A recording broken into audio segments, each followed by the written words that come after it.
Attention students, the world of international education is changing fast. For decades, the US and UK were the dream destinations for Indian students. But in 2024-2025, things have shifted. Both countries are making it harder to stay back, work and settle permanently. So today we are breaking down the top 5 immigration friendly countries for students in 2026. Countries that not only give you great education but also a real pathway to permanent residency and strong earning potential. So let's dive in. Before we jump to the alternatives, let's quickly understand why the USA and UK are no longer the safe bets they used to be. In the USA, strict rules now limit student stay.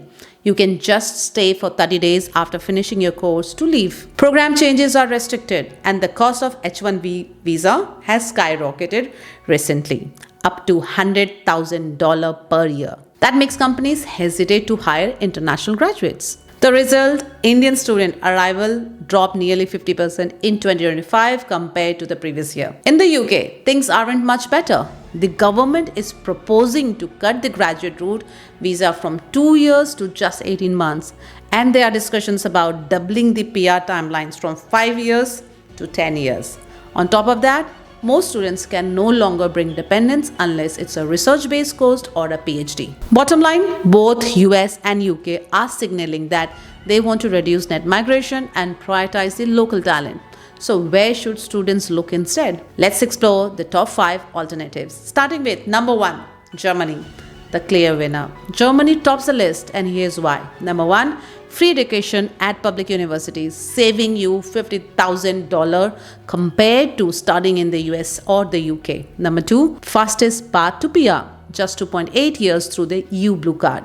And strong job market, 85% graduate employment rate with high demand in STEM, engineering and healthcare. 18-month job search visa after graduation. Now, the average student earning, which is about $1,039 per month, enough to cover the cost with a small surplus. Germany isn't just affordable, it has one of the highest retention rates for foreign graduates. Students want to stay and the system is built to help them do exactly that. The only thing to keep in mind is that you will have to learn German language, and if you can do that, you should definitely target Germany. Now, moving to country number 2, which is New Zealand, the balanced choice. New Zealand combines generous work rights with a clear PR pathway. Here's why. Number 1, 3-year post-study work visa, one of the longest worldwide. And from November 2025, students can work 25 hours per week, which is up from 20. Partners can work, children can study fee-free as domestic students. And average student earnings $1,624 per month, the highest among all the destinations. New Zealand is investing heavily in international education, aiming to double its value by 2034. That means more support and opportunities for students. Once you complete your degree and gain 1 year of work experience in your field of study, you become eligible to apply for direct permanent residency for yourself and your family. For example, if your course lasts, say, 2 years, and you then work for 1 year in your field, you could apply for PR within just 3 years. So the 3 common pathways are: number 1, skilled migrant category resident visa. You can apply for residency after gaining skilled work experience. Number 2, green list pathway, fast track residency for graduates working in occupations on the green list. Example, healthcare, engineering, IT, etc. And number 3, work to residence visa, work in a high demand role for 2 years and then apply for residency.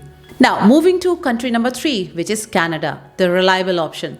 Despite recent caps on study permits, Canada remains highly attractive. 3-year post-graduation work permit for 2+ year programs. Work hours increased to 24 per week. Express entry system provides a transparent path to PR. Student earnings around $1,559 per month with a net surplus of $459. Here's the kicker. 40% of PR admissions in 2025 will come from students and workers already in Canada. So that tells you Canada values people who are already contributing. So Canada is still a good option for you guys if you are looking for permanent residency via Visa Express programs like Express Entry, Provisional Nominee Program (PNPs), Quebec Experience Program, which is PEQ, etc. Now, moving to country number 4, which is Australia. Challenging but rewarding.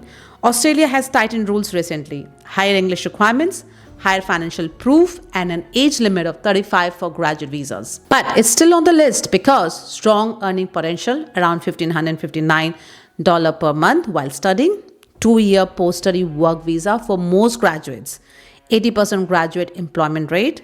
Cities like Melbourne and Sydney are constantly ranked among the world's most livable. Yes, the costs are higher, around $103,600 for 2 years, but if you can afford it, the long-term career opportunities are excellent. Also, many paths are available for permanent residency, like skilled migration, 189 visa, 190, 490 visas, employer-sponsored visas, state or territory nomination visas, etc.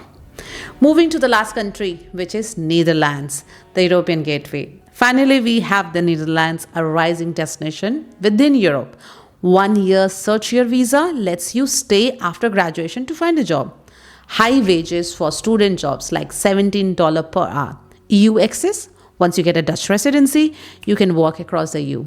Most programs are offered in English and the job market favors international talent. The main limitation: students can only work 16 hours per week during studies and living costs are about $1,000 per month. But the 5-year PR pathway and EU mobility make it as a great option. Here are the common pathways to settlement. Number 1, highly skilled migrant visa once you secure a qualifying job with a recognized employer. Number 2, work and residence permit. After 5 years of continuous legal residency, you can apply for permanent residency. And number 3, EU Blue Card. Another option if you meet the salary and job requirements, offering mobility across the EU. So these are the top 5 countries that you guys can consider while choosing your country for your study abroad destination in 2026. However, I would like to mention 3 more countries which you can consider if it meets your requirements, like Ireland. It offers a 2-year stay-back visa for students and has a strong job market in tech and healthcare. It has also a visa category which is called as Critical Skills Employment Permit, CSEP. If your job is on Ireland's critical list, you can secure an eligible role. You can apply for this visa and qualify for permanent residency in just 2 years. Number 2 is Singapore. Great education, but high cost and limited work hours, like 16 hours per week during the term time. And unlike Canada or Germany, Singapore does not have an easy permanent residency pathway for international graduates, and also competitive job market, and hence priority is given to the local Singaporeans over foreign students. Number 3, UAE. Students can choose UAE, mainly Dubai, because you can find global universities in one city. It is affordable compared to Western countries, like the tuition fee, living costs are generally lower than in the UK, US or Australia, while still providing high quality education. Salaries in Dubai are tax-free. Dubai is considered one of the safest cities in the world. However, while permanent residency is tougher compared to countries like Canada or Germany, Dubai offers long-term residence options such as the golden visa for highly skilled professionals and investors. If you are a student looking for real settlement opportunities beyond the US and UK, Germany is the clear winner.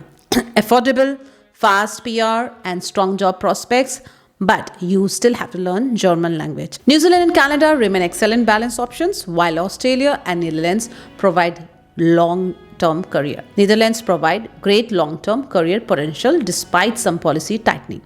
Remember, your choice should depend on your field of study, financial situation, and long-term goals. Unlike the US and UK, these countries aren't just after your tuition fees. They actually want you to stay, work, and contribute. What do you think? Which country would you pick if you had to choose today? Drop your thoughts in the comments below and don't forget to like and subscribe for more student-focused update. See you soon in the next video.